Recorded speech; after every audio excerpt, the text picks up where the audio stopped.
She was born as Norma Jeane Mortenson on June 1, 1926 in Los Angeles. But from the very start, her life was far from glamorous.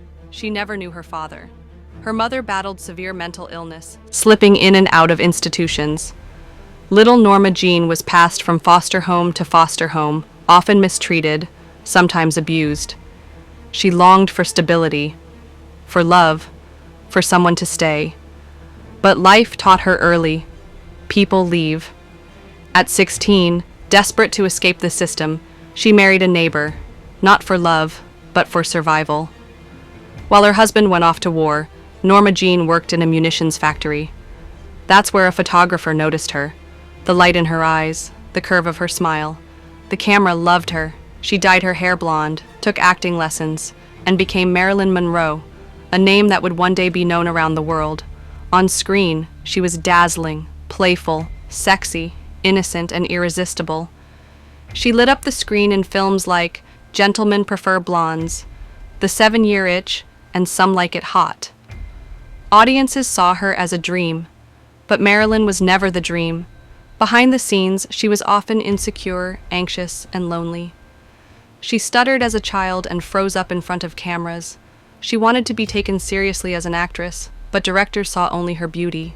Producers wanted her to be the dumb blonde, never the woman with intelligence, heart, and depth.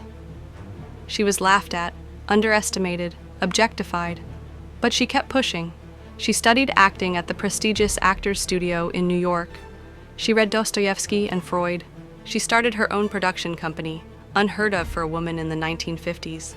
She was brave, bold, broken, brilliant, and through it all, she kept smiling. She married 3 times, first to the boy next door, then to Joe DiMaggio, the baseball legend who tried to shield her from fame but couldn't handle her light.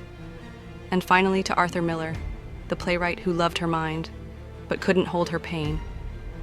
Drugs became her comfort, pills to sleep, pills to wake, pills to cope. Fame had given her everything, and yet it took everything too.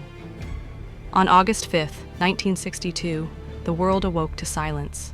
Marilyn Monroe was found dead in her Los Angeles home. She was just 36 years old.